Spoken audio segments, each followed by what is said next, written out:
Hey everybody, welcome back to Tim Travels. I'm Terry, your host, coming to you from the Sheets in, I think this is technically Salisbury, North Carolina. It's right across, it's exit 71 off of I-85. So kind of northeast of Charlotte. It's right across the street from the Loves, and there's a Pilot on the other side of the highway. But so quick Loves news, sad news from the corporate headquarters in Oklahoma. Judy Love passed away. I think that was her name. She was 87. She was married to Tom Love, who passed away, I think, about a year ago. But they met when they were students at Oklahoma State University and started out small. They leased an abandoned or abandoned gas station, actually. And if you're familiar a lot with Loves, and you've ever been to some of the old ass Loves out in like Oklahoma, some of them, you know, there's just like Loves that don't even have parking for trucks. They're just gas stations basically. And then there's some Love's truck stops that are like 12 spots in the back, and they're just like all old and decrepit, not like some of the new ones. And that one across the street from where I am is new. This Sheets here is new. And when I pulled in, I'm sure there's parking over at Love's, because I got in, you know, it's only 5:10 now. I got here, I don't know, about 45 minutes ago. But I was just like, I don't need anything at Love's tonight. But Sheets, I know I can get 2 hot dogs for $1. Or maybe 2. I got 2 for $1 recently. I don't know if that was like some reward for being like a valued Sheets customer with a Sheets card. But a guy that uses the app, and we buy a lot of gas at Sheets. My wife does, and I do when I'm home. So I'm gonna be home this weekend. I still do a drive-in. I have not hauled a speck of sawdust, but I'll get to that in a minute. I also wanted to kind of like, man, just if you've been in a coma, okay, winter is here. Take a look at this picture and this is from a friend of mine sent it. Whoa, I think my holder blew a tire here. Oh, geez. Is everybody okay? Hold on 1 second. Hold on. Okay, I'm back. I hope everybody had their seatbelt on for that. But yeah, take a look at this picture. This is from Des Moines, New Mexico. So just to give you an idea, if you know where Raton Pass is, the pass between Colorado and New Mexico that's on I-25, Des Moines is like southeast of there on US 87. But take a look at this. I have some friends that are snowed in there right now.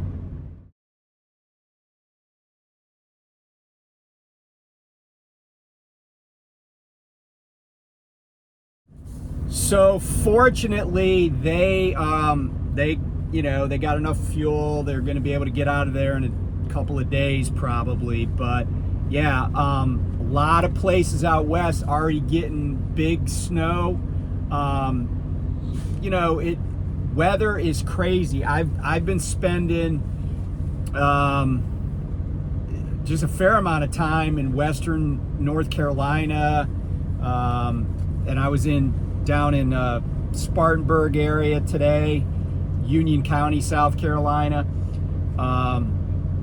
And you know, the floods that they had from Helene, man, it just changed the landscape. It did a number. And I can tell you that on I-40, the damage that you can see to trees, where trees have had to get sawed off so they're not in on the shoulder, or, you know, not in the highway. And you got to be careful of these shoulders, because in a lot of places the shoulders still have trees like impeding the shoulder.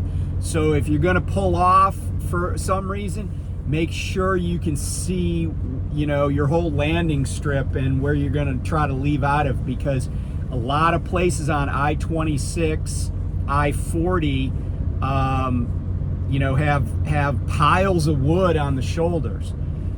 In fact, today I was going down a state highway in South Carolina, and there was a lot of tree damage. This was in Union County, South Carolina, which is basically south of Spartanburg County. And I was on this road, and I had a turn coming up, and I was looking at the GPS a little bit and looking at the stop. There was a four-way stop, and I heard this bang on my trailer because there was a branch that was hanging over the road. Didn't really do any damage, but you gotta be careful. But yeah, like probably about 110 miles. So as you know, or I hope you know, I-40 between like Asheville and say Knoxville or Newport, Tennessee, you know, is closed because it got washed out. I don't know, man, I've seen pictures of that, and I'm like, at some point, you know, they'll probably get 2 lanes, like 1 lane each way open, if they can shore it up. But I think it's going to be a long time before that road is open again, to where you can just, you know, go from, say, Asheville to Knoxville, or, you know, either direction on 40. And I came across 26 early this morning. I stopped at a Love's in, I think it's Mosheim, Tennessee. It's on 81, and then I went up, got 26, and went down into South Carolina. And that wasn't horrible, but that road is not a joke. And it is not a joke. And in Irwin, Tennessee, that was the place where you might have seen the footage of the people on the roof of the hospital, because the whole hospital was surrounded. The hospital was like a ship at that point, right? And because it was completely surrounded by water. Well, in Irwin, you could see damage. Like there's a factory, a steel mill, I think maybe, where the roof was caved in, and they were working on it early in the morning. It was dark out. But then also, I think they had a bridge partially wash out there where I-26 crosses, what river is that? I can't remember. Anyway, it's not the Swananoa, it's not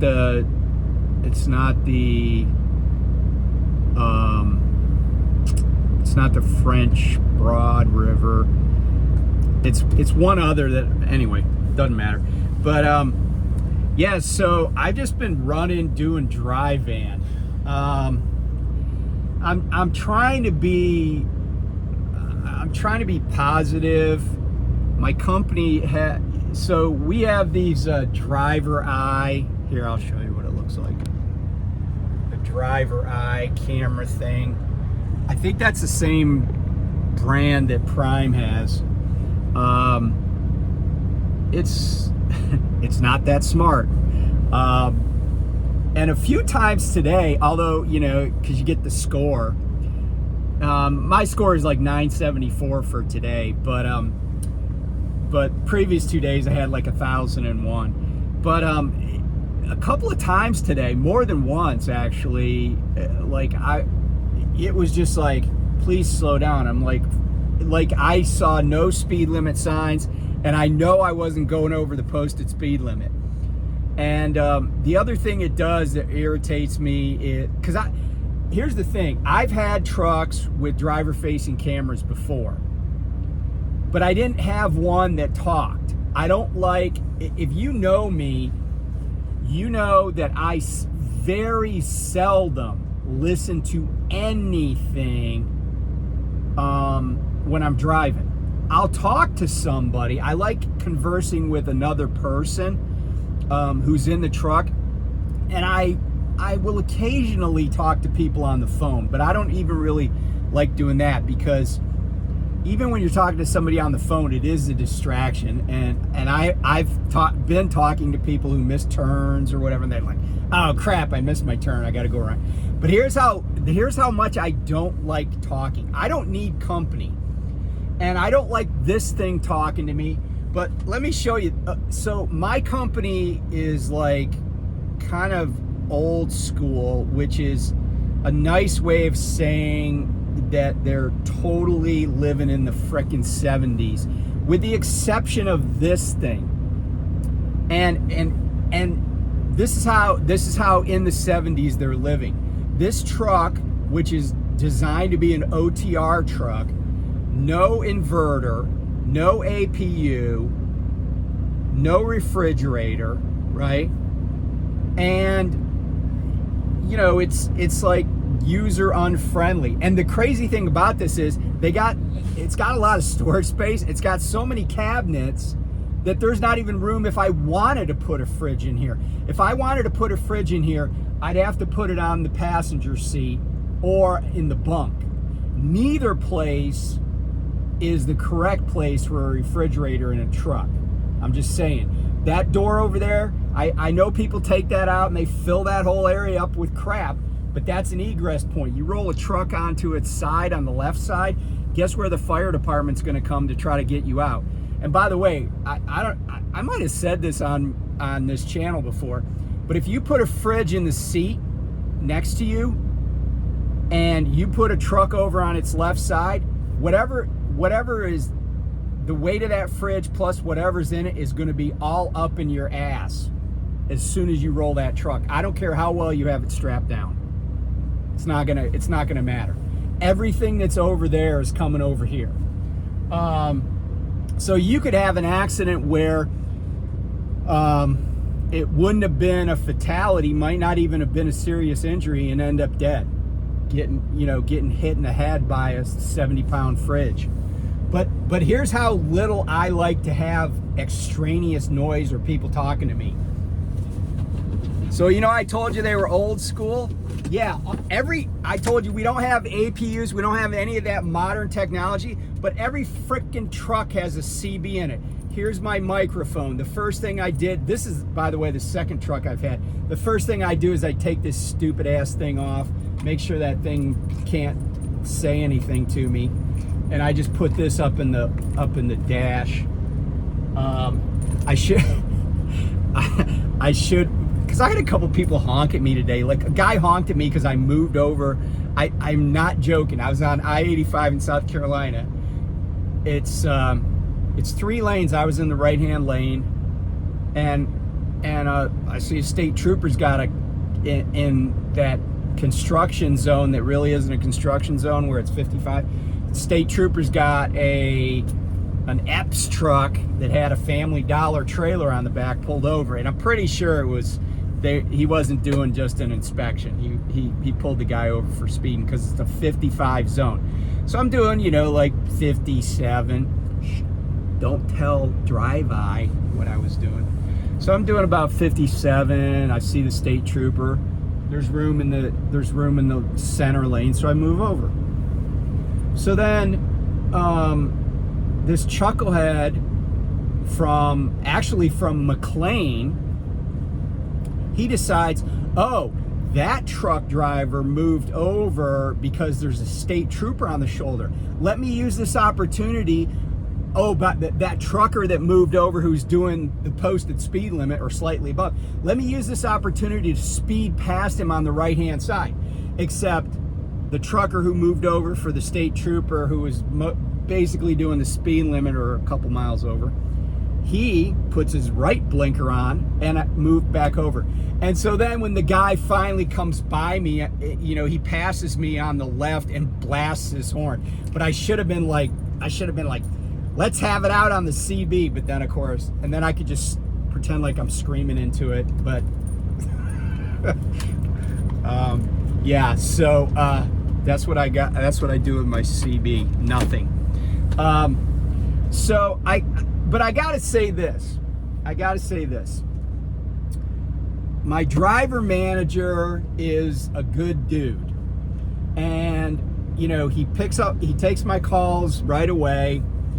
And, and by the way, if you gotta do that detour around I-40, and I say this because it's been the case with me a couple of times already, including yesterday. If you got to do that detour around I-40, I said I-70, but I-40, make sure you get paid for it, because my trip yesterday, it was exactly 50 more miles to do that detour, to go up 81 and down 26 to get back to the point in Asheville where I would have come out and gone down 26 anyway. 50 miles. Make sure you get paid for it. That's one thing. But my driver manager he's been pretty cool, because there's been a slowdown in the sawdust industry, and I think it's just, it's a dedicated account, so it's not like my company can go out and find, they can't be like, oh, let's go get some more sawdust business, because we're working for a dedicated account, and so we have to take, the shipments that they want for the raw materials. So I think they broke off the relationship with one company and or one sawmill, because things had slowed way down, and that's really that's the only time I went to a sawmill, and then they're like, oh, well, we got dry vans that need to move. And so so I was out last week because I got hurt getting sideswiped on I-81 like 2 weeks ago in a hit and run. And this time I was in the left lane passing somebody, and apparently going 65 uphill wasn't good enough for the guy that came up the right, because I was passing this tanker truck, a tanker semi. And this guy comes up the right side, and he's not even, his cab is basically in front of mine. That's it. Maybe not even his drives. Maybe not even his drives are all the way past the front of my truck. He puts his left blinker on. I see it blink once. Wah! He just comes over. And he hits me, but where I was, there was only about half a shoulder and a guardrail, so I didn't really have anywhere to go. And of course he took off. But the beautiful thing about having these dash cams, the drive-by, they had a great video of me. This was at night, by the way. They had a great video of me watching the road, having my hands on the steering wheel, not being distracted. And the video of the truck that hit me? Yeah, they didn't get jack shit. No license plate. No, it didn't pick up anything. But they had a great video of me. Because I ended up going to occupational therapy. I strained a groin muscle in my right groin. And it still kind of hurts. But anyway, I was on light duty, so I had to get a different truck, because that truck had to go to the body shop. And yeah, so but I still had to work, so that kind of sucked, because the company is not that close to my house. So I just worked it out with my wife, and bless her heart, she just put up with the crap. But I did learn a little bit about workers' comp. Anyway, so I got this truck on Monday, but it had been sitting for so long that wouldn't start and wouldn't stay running. So Tuesday I went back to the yard. They got, a different road service, because this was at one of our remote places in Jessup, Maryland. It's right around the corner from where that TA is. If you ever been to the seafood warehouse down there, it's like right next to that. Anyway, so they got a guy over there. I was able to get in the truck. Of course, it was a pigsty. I'll get paid for cleaning it again. Bought a bunch of, you know, stuff to clean it. But anyway, so this week though, so today's Thursday, I've done pretty well. Like so let's see, on Tuesday I only ran 192 miles because I actually had to go, I had to leave that yard, go out to Williamsport, Maryland to get a mattress for this thing. And then I got a load. Oh, I picked up this trailer, and then I went up to Chambersburg, PA, picked a load up, and then I ran that and delivered that the next day. But then on Wednesday I ran 478 miles. Today I did 421. So I mean, I know this week's going to be a little bit short, but really I'm pretty busy. And this load is going to stay on my back over the weekend. So I'm going to go back to Jessup and park, and I'll get paid because I'm going to take that up and T-call it. And this is all my driver managers figured all this out. I didn't have to do it for him. I didn't have to ask. And so he said, go to Jessup, T-call it, take your weekend, and then he said, can you get this out to Ohio? So I'm gonna have to get up, I'm gonna have to leave pretty early on Monday morning. And by the way, Monday is Veterans Day. I hope you have a chance to watch the video that I'm gonna put out on Veterans Day, because it's gonna be a story about a veteran. And it's not gonna be long, there's not gonna be any extraneous BS. I'm not gonna talk about who died or any history. It is history, but I hope you get a chance to watch that. It'll be very meaningful to me if people watch it. But anyway, so I'm gonna run that out on Monday to Willard. This load that I picked up a little while ago down in South Carolina, I'm gonna run this over to Willard, Ohio.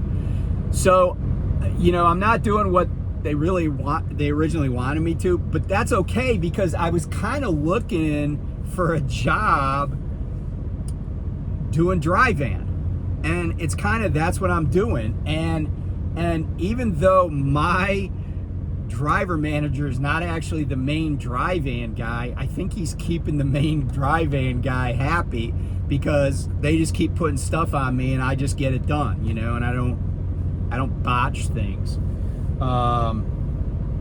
So, you know, that's my story, and I'm sticking to it. Yeah, just I don't know. I do think, I don't know how long I'll be here, and I'm not saying I'm ready to quit. I'm not, like, you know, getting my parachute ready or anything, but I just feel like I'm at this inflection point, and I've kind of felt that for a while, and I've been slowly doing things to maybe change things up. So I don't know. I mean, yeah, I just feel like I've been driving a truck for, you know, 5.5 years. And I got to admit, I've started getting used to being home more. Since, it's kind of funny, since that debacle at Leonard's Express, I kind of have, you know, I've been home more. And it has, financially, it hasn't been awesome, of course, but it also hasn't been terrible. And, you know, and I'm blessed because I have a pension, you know, and I have, you know, we've made some good decisions, not all good decisions, but some. But anyway, I just wanted to update everybody. Uh-oh, idle shutdown in progress. Let me fix that. Oh wait, I can just stomp on the pedal. Then I'll have to fix it in a minute anyway. All right, but anyway, thanks for watching, and I'll talk to you soon. Bye.